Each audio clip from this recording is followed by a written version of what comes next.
Hey, what's happening, everybody? Welcome to the Off Air Podcast. I'm Slater. Today, a 28-year veteran of the Pittsfield Police Department. He has been chief for 5 of those months. Marc Maddalena. Chief Marc Maddalena, how are you? I'm doing fine. Thank you very much. Thanks for having me. Yes, thanks for talking with me today on the podcast. We'll get into it. The Tyler Street shooting right in front of on Tyler and Pleasure.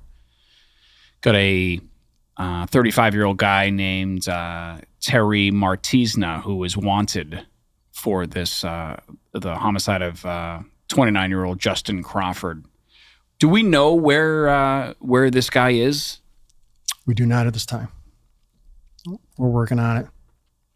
Do we think he's in Pittsfield? I don't think he is, personally. I have nothing to base that on. Yeah. I'm just assuming that he wouldn't be in town anymore. But no, I don't know where exactly he is. Is this kind of a known dude, like in the area? I mean, were you guys familiar with him when... Yeah, we've all met in the past. Yeah. Yeah. Is he a Pittsfield guy? I'm not sure where he's originally from. I know he's Right. been in Pittsfield for quite some years, yeah. And, we hear a lot of language I hear is, these gangbangers. That's just what it is. It's, this is not random. This is Pittsfield's gangbanger issue. Do we have a gang problem in Pittsfield? I would argue that we don't have a gang problem per se. It's not an organized gang like when you talk about the Bloods and the Crips out in California, Right. Or some of the issues that the larger cities deal with. We have groups. Some people may say, "Well, that's semantics." Well, it's not. It's no different than, like I said previously, like you and I growing up together. I have my group of friends. You have your group of friends. Our allegiance to those friends. Some form of disrespect or beef is initiated between the two groups or between individuals of those groups, and all of a sudden it turns into a group versus group kind of thing. Unfortunately, the way things are handled nowadays is different than the way things were handled back in our day. Now with guns being as prevalent as they are, and for whatever reason, society being as violent as it is, these are the tools they choose to use to rectify these situations. When you say like two groups, I mean, how many people are in these groups? It depends, obviously. I mean, in the couple groups that I'm thinking of, not many, 5, 6. I mean, not a lot. And not all of them are going to be violent or want to be involved in what's taking place. Right.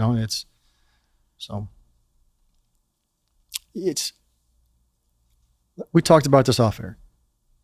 We can say that these things are happening and that they are targeted acts of violence, and that these arguments are occurring over whatever, whether it's a Facebook post, whether it's an argument over a woman, whether it's an argument over drugs, whatever it's an argument over. And then to settle the score, this is the path they choose to take.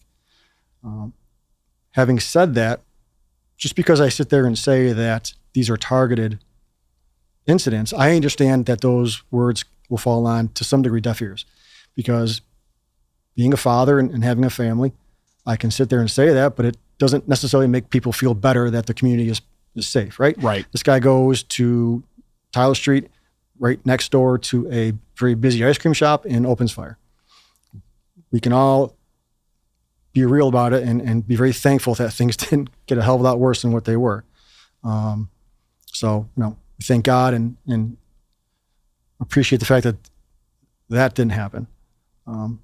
But again, to those people that were there during that period of time who were traumatized by what took place, for me to sit here and say, "Oh, it was a targeted thing," that doesn't make them feel any better, and I understand that.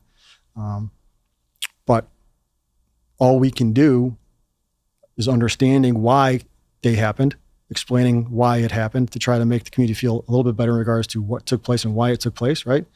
At the end of the day, they want to know the whys, the reason whys, and they want to know that we have names and that we're working on it and that we're finding the perpetrators that did this type of stuff and holding them accountable. That's what's going to make people feel better in the long run. And the guys and girls that are doing that right now are working hard to make that happen. And it's a matter of time. Now, because my kids were asking me about the situation, and because this was a warm summer evening in Pittsfield, people are in line at Dairy Cone, and on the corner of Tyler and Pleasure, and 7 shots go off. Is that so? And I say, well, listen, some people do bad things, guys, and usually it's about an argument over drugs, money, or women. And I mean, would you say that that's probably true? I would agree with that. I think if you add alcohol or drugs, intoxication into the mix as well. Right, like the current state of the perpetrator in that situation, right? Right. What happened? Did he run up to him and shoot him in the back? Like I never got details on what actually happened. Without getting too much into it, obviously, Mr. Martizna is due his due process. I'm not going to get too much into regards to what happened. I don't want to. But I understand. Yeah.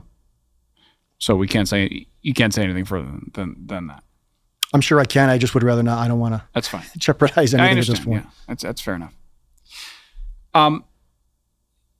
What about the other guy who was shot in the leg or whatever? Obviously he was questioned. Did he see anything? I mean, I know that. I'm assuming that's how you got information on this guy who's wanted for the murder, Terry Martizna. That they actually saw him and went to you with it, or? So I know he went to the hospital. He was treated for a leg injury. I know that he was back at the scene fairly quickly. The conversations that he had with our detectives, I'm not privy to. He went back to the scene? He returned back. He went so to I'm not sure if it was if he had gotten struck fully through the leg, or if it had just been a kind of like a glancing blow or what have you. I don't remember. So the other guy who was shot came back to Tyler and Pleasure? Yeah. Gotcha. The other thing I wanted to ask you about is Anthony Giovani, Pittsfield's night crawler. This dude probably 3-4 months ago started streaming live, or maybe not even live, but he would go around to situations, and at first I was like, this dude's kind of like just a kind of a troll. He'd go and just mess with people, and at first I found him like kind of funny. And I don't think the guy's got a bad heart. Like I've talked to him personally, at Walmart and stuff, and we texted back and forth because he thought I was talking shit about him on the air and stuff. But when he goes live from a murder scene and starts dropping names, and cops are there, and you got the yellow tape there, is he a hindrance to you guys? I've also spoken with Anthony. I don't think he's a bad guy. I think he's out there. His intent is good, what he wants to do. I will protect his First Amendment right like I'll protect anybody's First Amendment right. He goes to these calls. He stays outside and along the perimeter, and he live streams and does his thing, which is fine. As long as he doesn't interfere with the investigation, I have no problem with what he does. And again, I had this conversation with him. To your point, and I've said this to him as well, my problem is if you want to talk to people, go ahead and talk to people. Witnesses are free to speak to whoever they want to speak to. If that includes Mr. Giovani, then by all means have at it. But be responsible. People should not be learning through your live stream that their loved one was just hurt or, heaven forbid, killed. Because first of all, you haven't confirmed that. We don't release the names until we know for sure what has happened. And then we will go and make the notification the proper way. So I've just asked him that. Just be careful in regards to what you're doing, because, that people, it's a hard process for people to find out that they lost a loved one the right way. Like, I don't even know what the right way is. But correct, yeah. To have law enforcement show up and actually make that notification, never mind to hear it over someone's live stream or someone calling you, say, hey, did you just hear this? It's irresponsible, and it shouldn't be done that way. But he's new to the game. Whether you want to call him a journalist or a freelancer or whatever word you want to use, he's still learning the game. And I think he's learning these lessons as he goes. At least I hope so. Yeah. I mean, I thought if you were a journalist, I mean, I guess you could freelance journalist. I mean, Nightcrawler I prefer, because if you've ever seen the movie with Jake Gyllenhaal, I mean, it's exactly what this guy's doing. He's up. He doesn't seem to have a brick and mortar job. I mean, I don't know if he's driving for DoorDash or, whatever, but he seems to be monitoring the scanner and driving around to these scenes and keeping the public informed. Like I said, I don't think his intention is bad. I think the dude's actually got a good heart, but he's definitely not. I think he's wrapped up in click culture and view culture and wanting to be first with everything. And he wants to sort of, get the scoop on, legacy media, digital media, whatever in the county. And with that comes mistakes. Yeah, like I said, he's new to what he's doing. He doesn't understand some of the consequences to some of the things that he's doing. Right. For example, you have somebody that gets hurt. You put that name out over the air. All of a sudden, you have this influx of people that are going to show up at the hospital. We may not have the personnel available to go assist with security down at the hospital.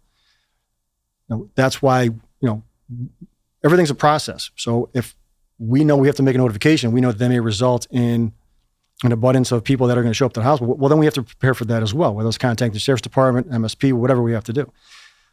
But by just throwing those names out there and not understanding what the repercussions that are going to be, he makes the job harder for us, right? But again, those are things that we've had conversations, just discussed that, and just trying to get him to learn, if you're going to do this, just do it the right way. And he understands that? Yeah. Now, will he continue? Will he do it the right way? I'm hoping. Yeah. But there was an incident where. So, was there any sort of street repercussion from that live stream at the murder scene? I've heard that he was involved in an altercation on North Street. I don't know. Yeah. What did you hear? I heard that he was involved in a physical altercation. Yeah. And this was separate. This was separate from the hatchet situation. So there was another video that he was sort of wielding an axe or a hatchet in front of autos. Correct. Which he apologized for, which I thought was big of him. Yeah, I absolutely appreciate the fact that he took responsibility and owned up to that. It doesn't mean that there's no consequences. Correct. So my next question is, did you talk to him? Did he get arrested? Did he? No, I investigated it myself. I charged him. You cannot just get out of your car in the middle of Park Square with an axe. And there was a story previous to that in regards to how that whole incident occurred. But at the end of the day, regardless, like I explained to him, that's not acceptable behavior to exit your vehicle and do that. And, again, he owned up to it. He apologized. And again, I appreciate that, but it doesn't, you still have to be held accountable. No, he's very interesting to me because he's one of those guys that you might get annoyed with, but he's alerting people to what's going on in the city, whether you like it or not. Like, he's sort of lifting the cover off the pot. Has he alerted you guys to anything that you weren't aware of? Like, oh shit, we should probably go take a look at this. He may have, to be honest with you. I don't follow him. You don't follow him, huh? No. I mean, I just didn't know. No, I'm not a social media guy. It's, there's enough going on within that department that, it's. And I'm not saying it's a whole other conversation we can have in a few minutes as far as your life as a police officer inside that building and consumed with what goes on versus what you want your life to be when you get home. So I don't do a lot of social media, whether that's a good thing or a bad thing, I don't know. But I don't follow. I know lots of guys do. And certainly if he was to produce a video such as the one that was produced of him, it's going to be followed up with. Right. I didn't know if I was an officer even if I didn't particularly like him, I'd be like, oh, I probably should follow this guy just in case we need to be alerted of something, because he seems to be everywhere all the time. Yeah. Like and not even just in Pittsfield. Like he'll show up, Yeah, I know. My guys follow. I know they do. Yeah. And this, in content creation is a viable way to make money. These days. Absolutely. And I understand that. I just think there should be a little bit of a balance. And I've asked him to come on the podcast, and hopefully he will. I'm interested to know a little bit more about his life. I know he's in recovery and stuff. But anyway, I used to have. I feel awful that I can't remember his name, because he was a good man. He was a freelancer, and this is going back probably a good 10 years. When I first started doing accident reconstruction, which would be 25 years ago, every scene that I went to, this gentleman would show up to. Yeah. And back then he had the big, gigantic, JVS camera or VHS camera. And I would just say, listen, you got to stay outside the perimeter. And so just don't bother me. Let me just do my thing. I'll get to you when I get to you. Over time, as we continue to go to these scenes together, I can actually utilize this guy. He's got tape, so I would have him come in. Right. I would have him video the scene with me, and I said, just give me a copy of it for evidence. So this has been going on since I was, since I was young, as far as this type of stuff. Right. Right. At first glance, it can be a hindrance, but once you kind of develop a relationship and you kind of understand what each other's there for, right, you can actually be to each other's benefit. Yes. So. Become like an ally, There's this new movie out called Citizen Vigilante or Citizens Vigil. I don't know. It's a movie that was made sort of low budget, I believe. It's Army Hammer. And it's about vigilantism against migrants. And we won't get into the geopolitics of the conversation, but has Pittsfield ever had a notorious vigilante? Or, do you, I know you might wish that there may be a few, but that's kind of a random question I threw in there. No, not that I'm aware of. Yeah. And knock on wood, hopefully we won't see anything like that. Nope.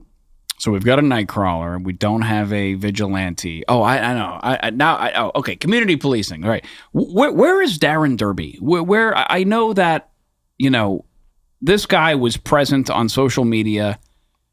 He sort of took on this role of community policing right when tensions were high with policing and defund the police and all that stupid movement. Where is Darren? So Darren's he's IOD, which is basically injured on duty. Yeah. He's been out since October. But he's been a huge loss for us. Yeah. The amount of outreach that he did, the amount of community engagement that he was involved in.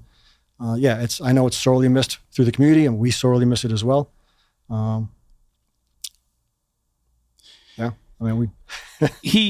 His presence on social media, it's such a catch-22, the more popular you become on social media, the more you're hated. And that is like so crappy, because I think he got a lot of flack for, well, he's just in it for the likes. And that's not the vibe I ever got. Nope. And I've had, he's been on the radio with us a million times, and I didn't get that vibe at all. No, like I said, Darren, irreplaceable, amazing at what he did for the community. I think what people don't understand with Darren, and I hope he doesn't get upset with me for saying this, I don't think people realize with him that the end of shift ever really came for him. He may have worked 8 to 4, but 4 o'clock didn't mean that it was over. For everything that he did for the community, the requests constantly came in through social media, and he answered all of them, right? Like, he never said no or ignored or turned away anything. So I mean, it's like I said, I know the community feels it, we feel it. It's but for people, they can say what they want to say about Darren, but at the end of the day, he gave a shit. He cared a lot about what he did and a lot about the community, and he put a lot of himself into it. maybe to a fault, but he did a lot. If he doesn't come back, are you going to fill that role? Oh yeah. Yep. Again, can you replace the Darren Derby? Right. You know, I mean, like that's a job now, like community police officer. Yeah, I mean, anytime you have a job like that goes open, it's an opportunity to rethink and reinvent it, right? Like I said, I mean, are we going to have another Darren Derby? Maybe we're fortunate enough that someone's going to step up and do the same thing. You know, maybe we kind of restructure the way that job should be and the way that it works. But we definitely need that outreach, and we certainly have people in that department that are capable of being that person as well. And it's important to have. I mean, it's, you know, the job is very difficult right now, especially with the staffing being what it is. We're very much a reactive department. So, you know, the ability to get out there and have these conversations with the community and to have that type of engagement, we're all dying for it. Like, we need to do it. It's just hard to do it right now, especially in the summertime. But having that link to the community that Darren is vital, and we need to get that back. Does crime increase in the summer? I mean, I hear that. Sure. I hear that all the time. Yeah. Listen, you know, there's a correlation between good weather and crime, for sure. Yeah. I mean, it's, you know, not to say stuff doesn't happen in the wintertime, because of course it does, or in the fall. But as the days get longer and it gets warmer out and people are out and about outside, and, you know, the cocktails are flowing a little bit more. I mean, certainly the calls for service go up, as well as the mental health calls also. You know, our co-responders stay busier in the summertime as well. Speaking of mental health, I was on the way here to tape this podcast with you, and this homeless gentleman walked across Park Square, scratching his ass in the middle of traffic. Like the light was green, like the cars were heading south from North to South Street. I was like, wow. I mean, like... He's got to hit you.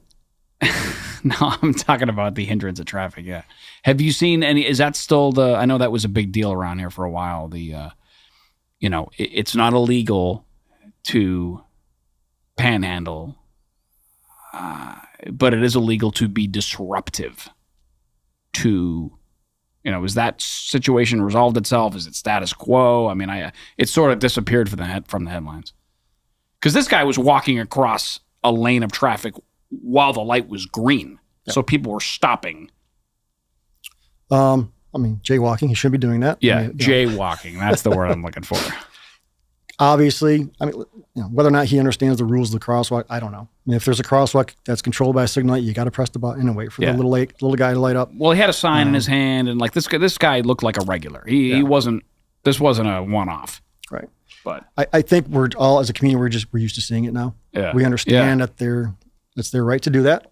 As long as they're not jumping in the road and not knocking on your window and they're not being aggressive about what they're trying to do, they're fine. As far as North Street's concerned, we haven't had the issues that we had last year. And I think there's a reason for that. And I will give all the credit to the First, located on First Street, the Zion Church, which put together basically like a community room for a lot of the unhoused individuals to kind of go to during the daytime, to be able to take a shower, to be able to charge their phones, to be able to just hang out, relax, and get food. And it's been a godsend. So I think a lot of the issues that we had on North Street are now utilizing that space. Having said that, we've seen our calls increase for service for the common because they're staying in the area. Right. So, I mean, I'm not saying that we've moved our entire problem from North Street to First Street. Right. But maybe on a small scale we have, right? Right. But it's probably better there. And I know that sounds terrible, but North Street is the hub or should be the hub for business in our city. You know, we don't want that there. We'd rather, you know, because I used to hear that all the time. What do you want to move it down the road? Well, yeah, kind of. I mean, if you can't get rid of if you can't alleviate the problem immediately, shifting it to another location is probably better. Not the ultimate solution, but it's better than what we had. Well, I mean, that wasn't honestly the purpose of the First. It wasn't to move the problem from one spot to the other. You know, and like I say all the time, we were never going to arrest our way out of poverty or addiction. That was never going to happen. Right. You know, the best thing that we can do is continue an outreach to go and try to, again, reach out to these people and find out, where are you in life? What do you need? Is there something we can do for you? Since I've been the chief of police, I'm learning a lot as I go down this road. And one of the questions I had was, well, what are we doing with these people? Like, is there an issue? How come I know these people have resources, but why aren't those resources helping them? Or are we missing something? So one of the things that our community has is called the Hub program, and it's facilitated by Lindsay Cornwell. She's the captain for the Sheriff's Department. Right. And I invited myself to one of the meetings one of those days, and I've heard of the Hub meeting and I've heard of what it is, and I know that there's a model that's used that comes from Chelsea, Massachusetts, which has been very successful and does a fantastic job. And so going to the Hub meeting and watching her facilitate that and watching all of the resources within the community that are a part of that was very enlightening to see. And it's like, we have a plan. We're doing what we need to do to try to help these people and to try to bring them resources. It's just, you can only do so much, right? We can give you all the resources and extend our arm as far as we possibly can, but you have to grab our hand at some point. And that's kind of where things kind of, I don't know, go off the rails a little bit for some people. Yeah. Listen, we've all dealt with it. In one way or another, at some point you want to help yourself. You have to want that.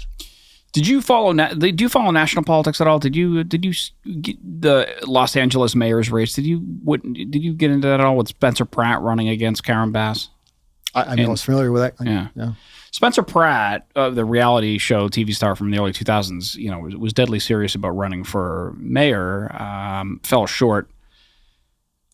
He said that that everyone who was homeless was on drugs in L.A., or at least 90% of them. Do you think that's the case? I think that's the case. Do you think that's the case? Yeah, I think it's a high number for sure. Because there are people out there who would say that's a terrible thing to say. And I just disagree. I think that they are. And it's not even like, it just is. It's not like, it shouldn't come with shame. I mean, I know that it does, but like, it just is. Mm-hmm. And it's true. Listen, there's a lifestyle, right, that goes along with being an addict and not necessarily having the money to be able to afford rent and not making that a priority to want to do that, right? I mean, I tell the story all the time. Like myself and one of our co-responders, Tony Malilla, we would walk North Street when I was on 4 to 12 last year, last summer and into the fall. And we run into the same 25, 30 people, every single night. And it was the same conversation, which was, how you guys doing? Are you okay? Can we get you anything? Right. Do you need anything?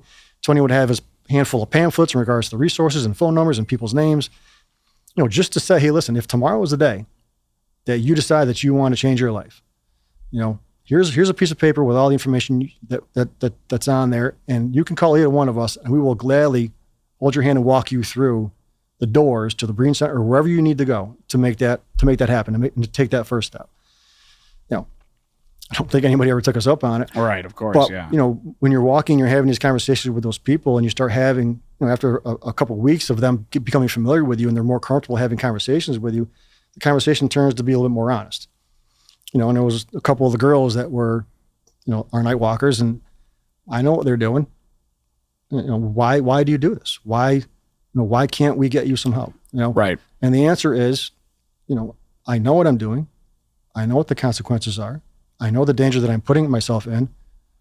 Night walkers, AKA prostitutes. Yeah. Yeah. But sex workers. Correct. This is the life I choose right now. Right. And I don't want to change. Right. And well, why? Why don't you want to change? This can't be the life that you dreamt for yourself growing up. Right. And yet here you are in the moment. Why don't you want to change? I think a lot of it, especially with drug addiction, is just they don't want to be sick. I mean, that's a huge issue. Absolutely. Listen, absolutely. The withdrawal is insane. I don't personally have any addiction issues with opiates, but I drank alcohol, almost every single night for 18 years, so I understand. Sure. Addiction, but.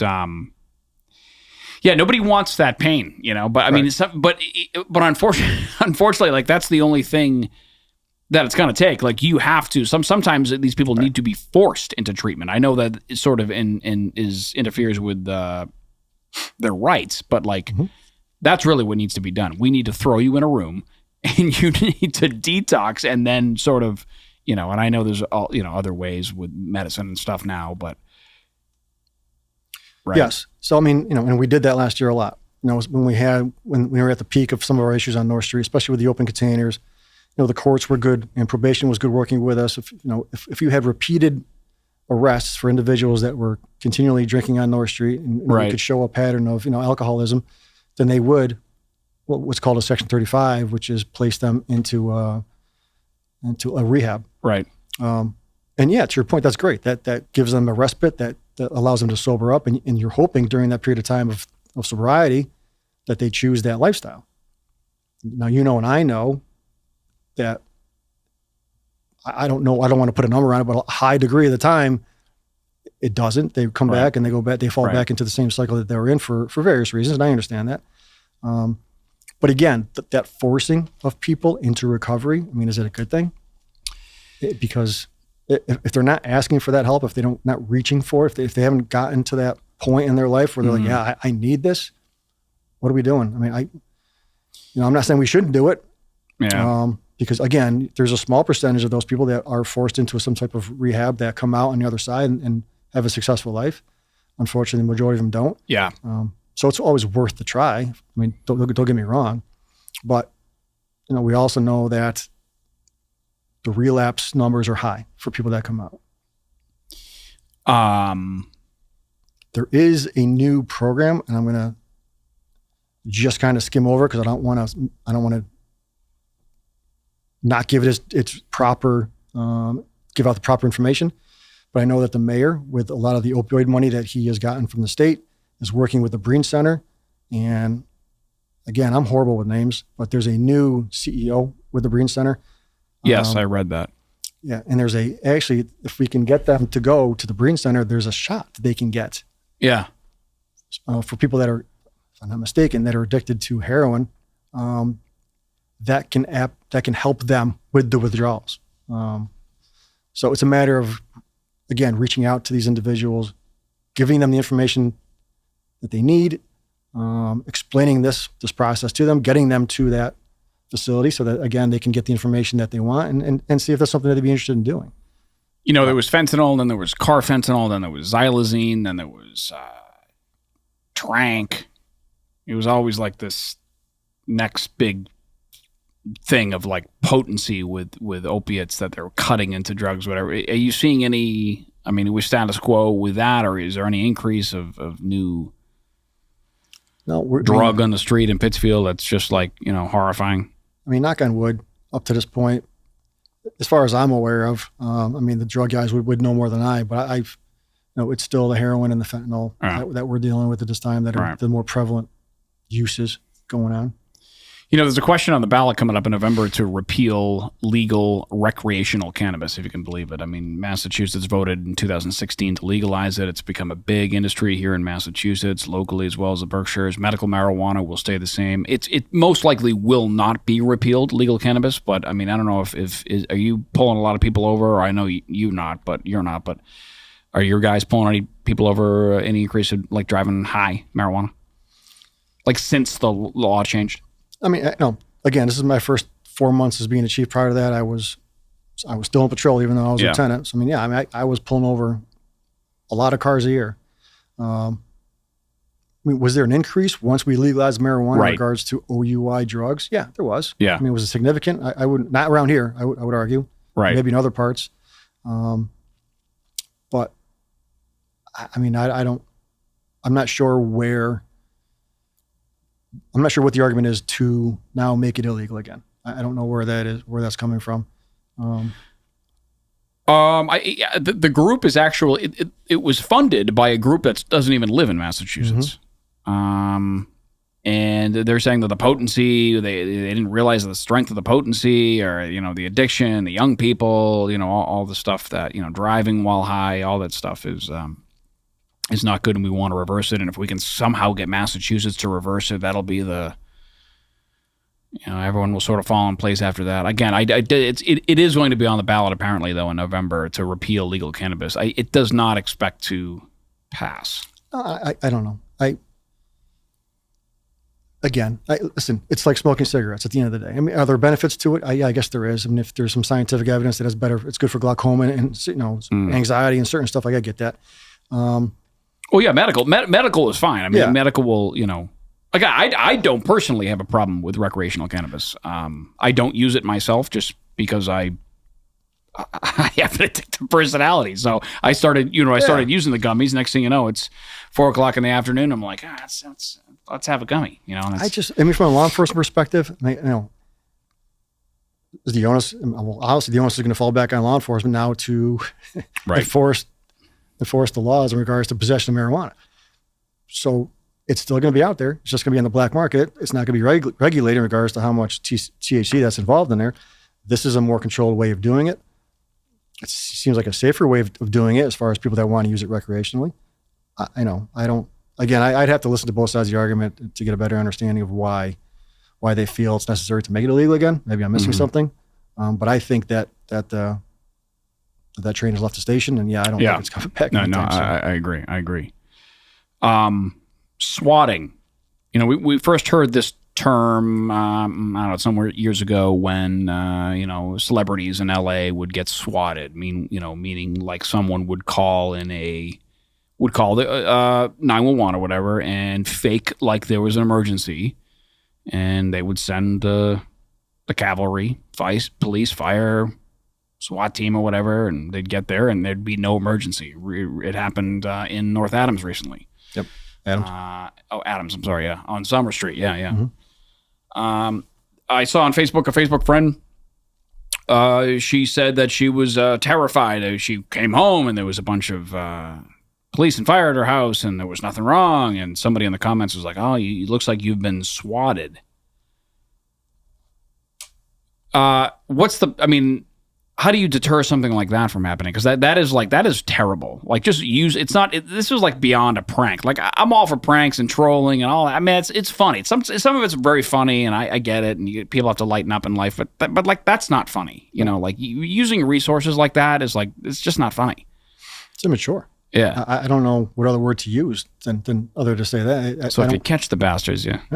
Yeah, and they will be. I mean, they would be charged if we are able to catch them. Right. For doing that. But to your point, the amount of resources, listen, I mean, we've had it. We're getting people up in the middle of the night, the SWAT team, getting them ready. Yeah, dude. Getting them, the adrenaline gets going. You're getting everybody up to the scene. You don't know what you're walking into or what you're getting into. And, then you end up knocking on the door. Somehow you make communication with the people inside. And it's like, hey, Pittsfield Police or Adams Police or whoever, we're outside. Are you okay? What's going on inside? But what are you talking about? Yeah. And now the,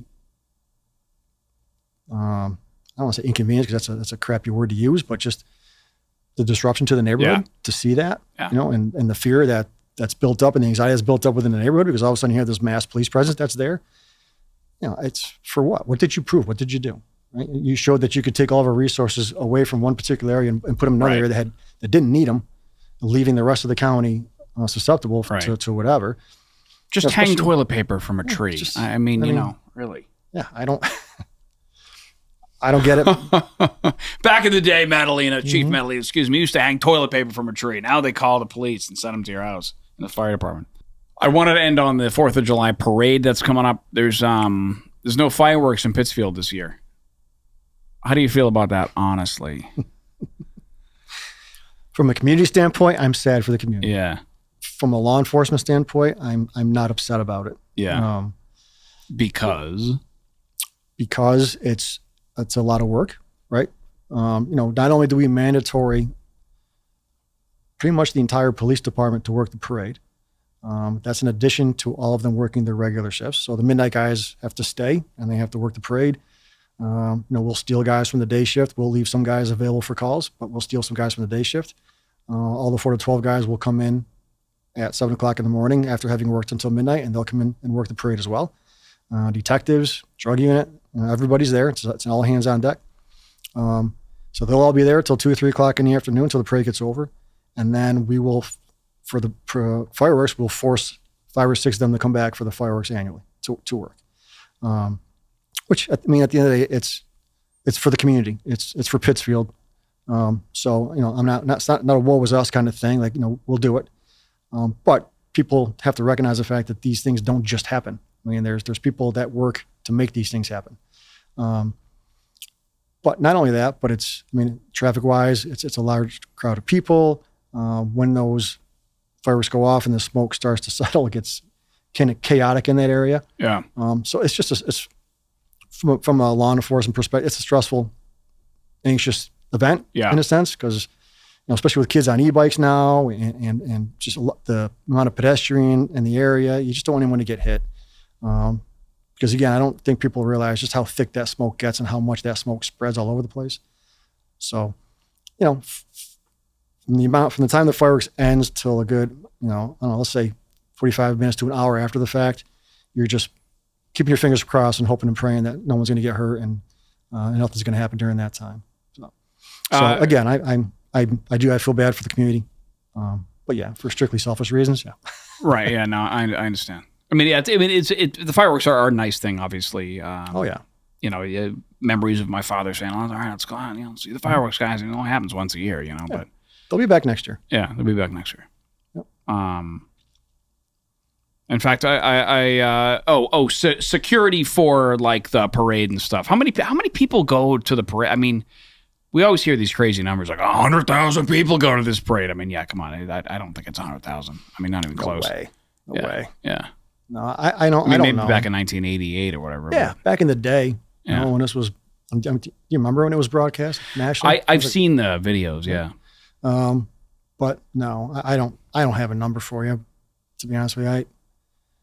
Obviously in certain parts of North Street, it's more crowded than others. I get it. Yeah. Especially from the beginning to, I don't know, Park Square and probably beyond that, it's really crowded in that area. And it probably starts to thin out a little bit more as you get towards the bottom. Then once you get towards Wacona Park, where it ends, obviously, and everybody just kind of hangs out and just stays there towards the end, it gets really crowded again. So it's well attended for sure. I see snipers on the roof. I like that. You like that? I do. People say they don't want a police state, but they really do.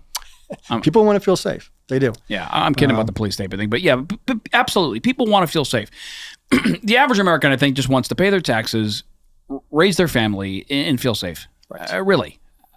That's what it is. It's, you see the guys on the roof and, oh my God, they're snipers. Well, it's not that they're snipers. It's a bird's eye view of what's taking place around the parade. Right. Everybody's been aware of what's happened in the past with these types of parades in regards to people trying to drive through and, all sorts of things happening.